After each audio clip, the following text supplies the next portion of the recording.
You are not a hoarder, you're just out of space. Most people think clutter is a character flaw. They say things like, I'm terrible at organizing.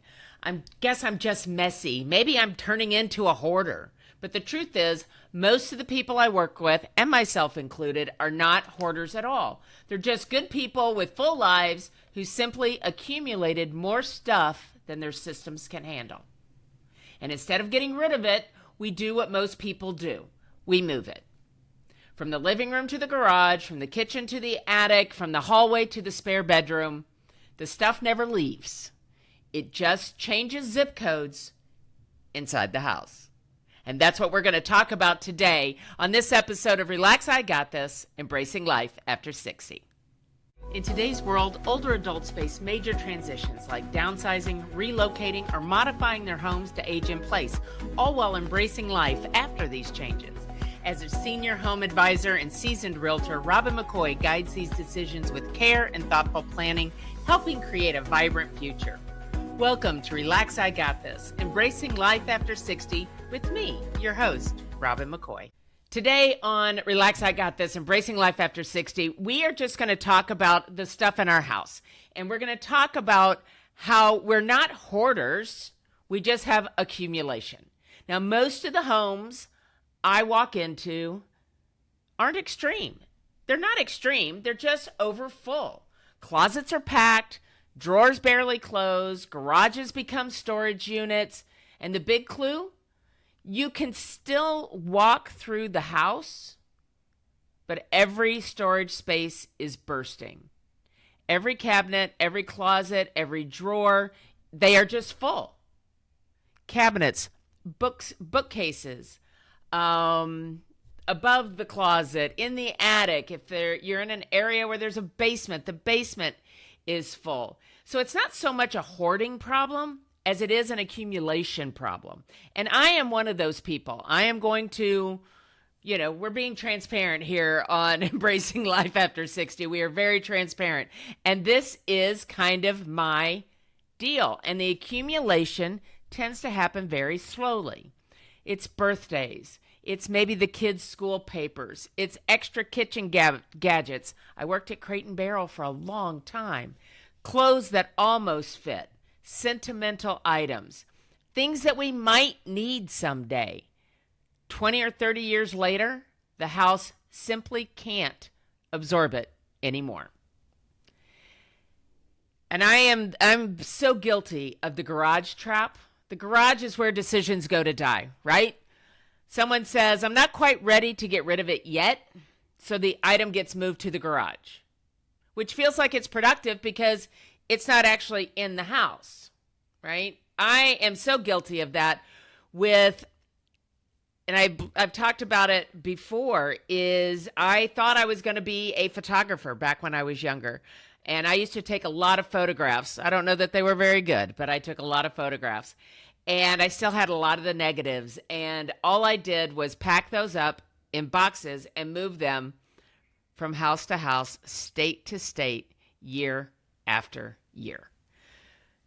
Just this past summer, I finally eliminated those from my world. So I understand why that feels productive and why you feel like you may want to use it or need it and it's sentimental. And it's a memory of maybe who we thought we were going to be when we got to 62, right? But the thing is, it's not just the garage. The same thing happens with guest rooms, attics, storage units, closets. The clutter doesn't disappear. It just moves out of sight. I was speaking with someone just yesterday who said we have a third bedroom and it's just the catch-all. That's where everything has just landed, is in that third bedroom that nobody goes in, that nobody uses. So it's just out of sight. And we all know what that adage is: out of sight, out of mind. One of my favorite decluttering philosophies, and it really opened the windows or the curtains or the light for me, is Dana K. White. And this comes from her book, Decluttering at the Speed of Life. And we're going to link it here so you can go get it. Her advice is beautifully simple for those of us that aren't organized. first of all, one of the things she says is the reason some of these theories and books and philosophies don't work for us is because we're not organized people, right? You can't tell somebody with a unorganized wiring, if you will, go get some pretty containers and put the things in the containers, and then it will be pretty and you will be organized and you will be living happily ever after. We just don't work that way.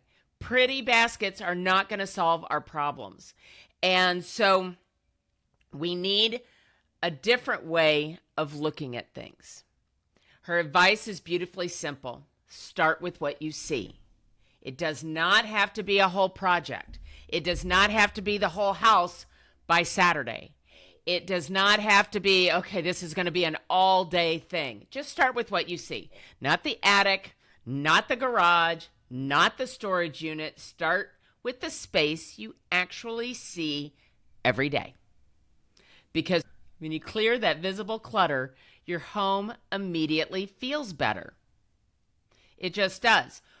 So recently, maybe you've heard that I had some plumbing issues during our freeze in January, and we busted a pipe and it flooded my floors, and we had to have the floors pulled up. What that forced me to do was pull everything out of cabinets, move those cabinets, take everything off of shelves, move it all. And so I was seeing what was stuck here and tucked away there and on that shelf and all those sorts of things. And I found things that I'm like, why do we have this? And so it made it easier because I was starting with what was right in front of me and was able to remove it from the house and remove it to wherever it needed to go. If it was trash, it went in the garbage right then. If it was a donatable item, it went into a box in my car. So it's actually leaving the house, going to a box in the back of my car that I will take to donate over the weekend. If I do this every day throughout the week, I will have significant amounts week by week, but I don't have to wait until my car's full. I go by a place that will accept donations every single day. Choose who you want to donate them to. You can even call people to come pick them up and schedule those things. So start with what you see, because as soon as that stuff starts to go away and you see surfaces again, you immediately feel better about it. The next thing, the take it there now rule. Here's one of the most powerful habits that Dana teaches. If you pick something up and you decide, no, this is needed, this is where I'm going to keep this, then take it where it belongs immediately. Now, some will say put it in a box so that you can take everything when you're done with that space. I disagree. Take it to where it lives and where it needs to be, which is, if I needed this item, where would I look for it? That way it doesn't go into the deal with tomorrow basket or deal with the later basket, which then just gets more and more full, and now it's another one of those baskets that's full of stuff that you don't know what it is. This sounds really simple, but it's where many homes get stuck. Because what usually happens is we pick it up, we decide to keep it, and we just don't know where to do with it, so we set it down. We're in the bathroom, we find something that doesn't belong. We don't know really where it belongs. We just know it doesn't belong in the bathroom, so we just set it down in the bedroom. And then it stays there until we address the top of the dresser. This is how clutter multiplies, because things don't find their home.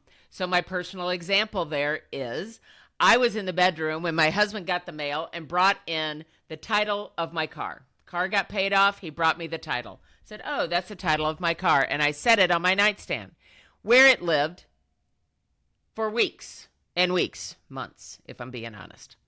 Well, we had the flood that I mentioned before, and I'm grabbing things off where the water's coming in, and that title to the car was one of them.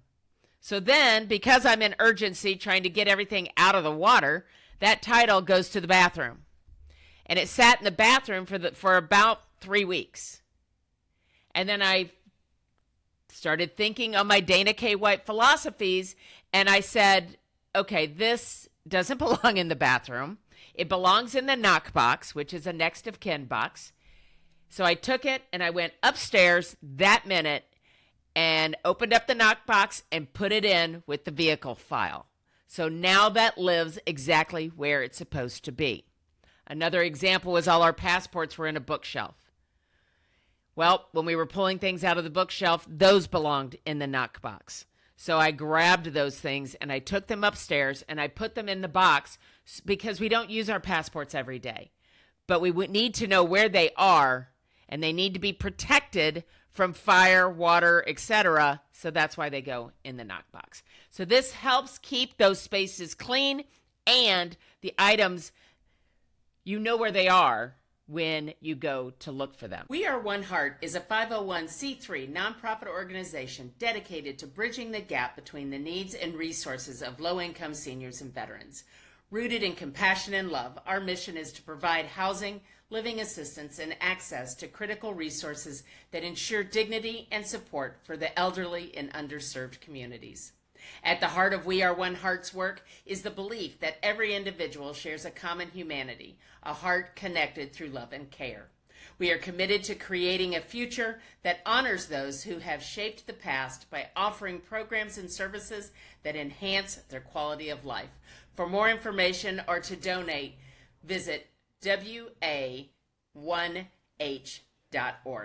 That's wa1h.org. Another concept I love is the container rule. Every space in your home is a container. A drawer is a container. A closet is a container. A cabinet is a container. Your house as a whole is a container. And all containers have limits. You cannot keep everything, but you can keep anything. So what goes in? The best items, the favorite items. So let's use your kitchen drawer with all the utensils, right? And you've got 7 spatulas. Do you use 7 spatulas? Because they're not all fitting with the spatulas and the whisks and the measuring cups and the zesters and the juicers and all the other things, right? So it's all not fitting.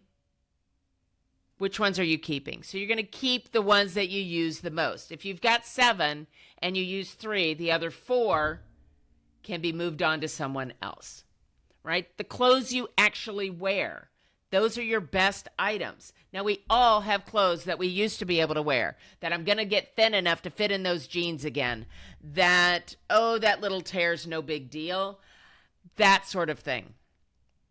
Right? So one way to figure out what clothes you wear is pick a day that you're going to remember. Maybe it's your birthday. Maybe it's January 1st. Maybe it's 4th of July. I don't know. Go in your closet and you turn all the hangers around so that the open end is facing you.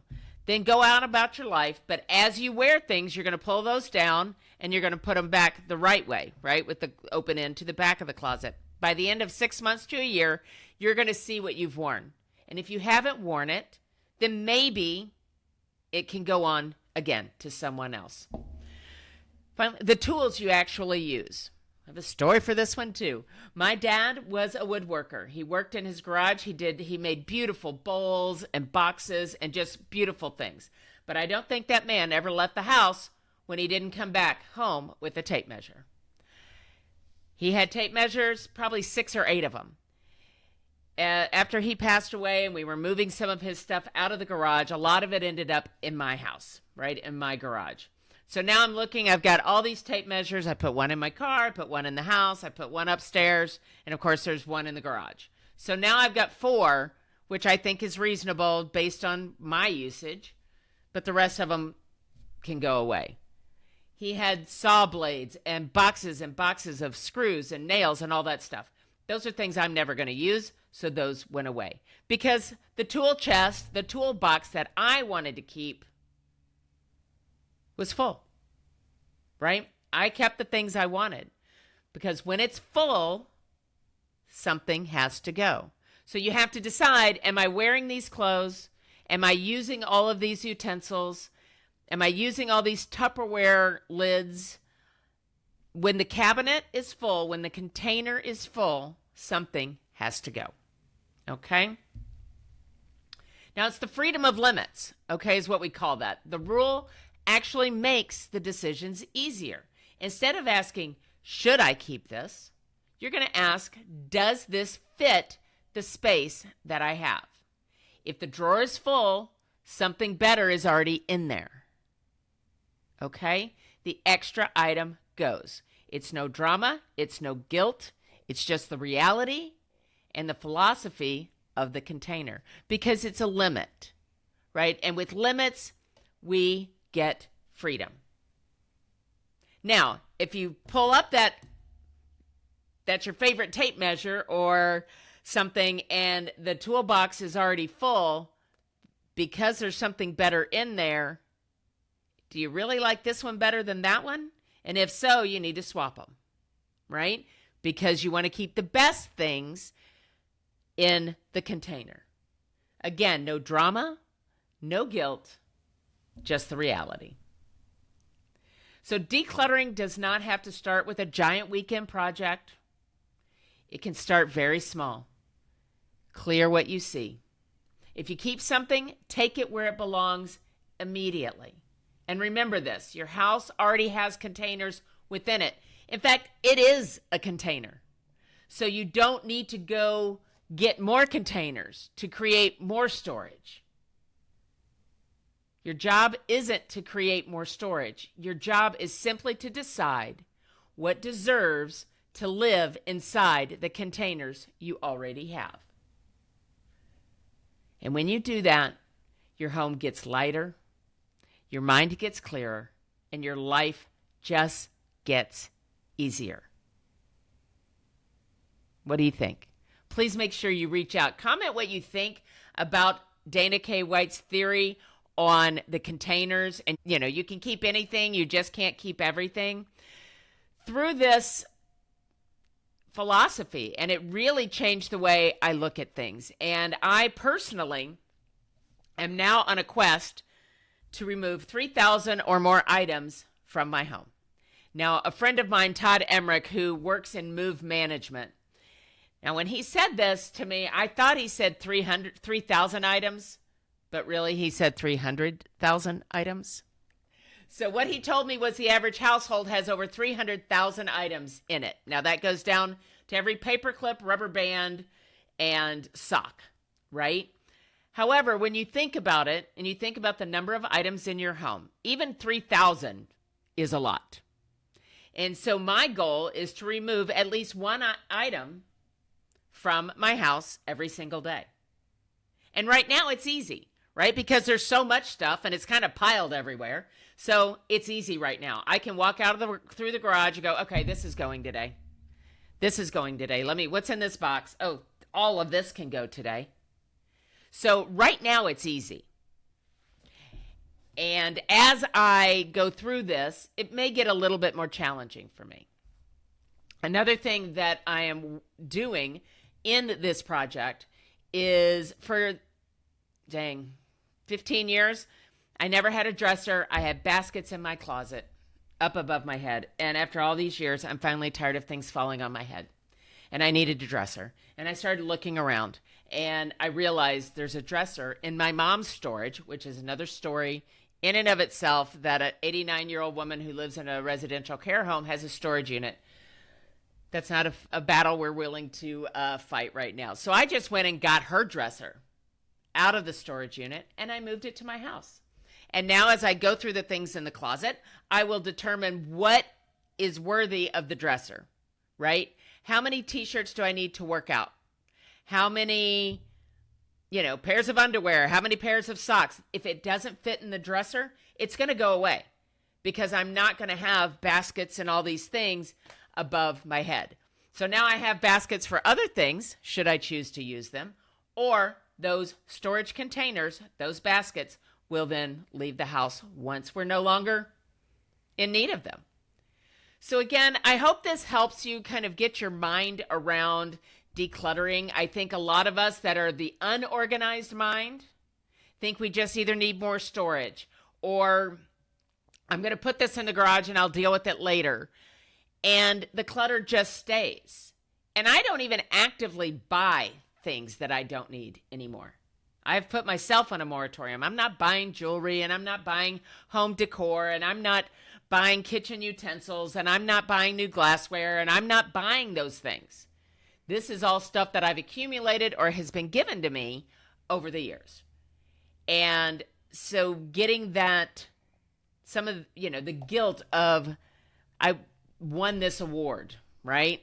Through an organization. And it was fun, and it's cute, and it's this and that, but it's also taking up space in my container that I would rather have my Tom Petty records in. So what are your best things? Keep your best things, and the rest can move on. So that's this episode of Relax, I Got This, Embracing Life After 60. I'm so glad you joined me today. I understand that time is our greatest asset, and I'm hoping that information such as this will help you maximize your time and not frustrate you into analysis paralysis. Again, comment below what your decluttering challenges are, and let me know how we can help you move forward. Thanks again for joining me. Make sure you like and share the episode with someone else that you think is in this same boat as well. And we'll see you next time. Thank you for joining me on Relax, I Got This, Embracing Life After 60. I know that time is our greatest asset, and I appreciate the time that you spend with me. If you're finding the information on this podcast useful, please subscribe to the channel on your favorite platform so that you never miss another episode. Don't forget to go to our website where you will find additional resources, downloads, and coaching programs. Once again, thank you so much for tuning in, and we'll see you next time on Relax, I Got This, Embracing Life After 60.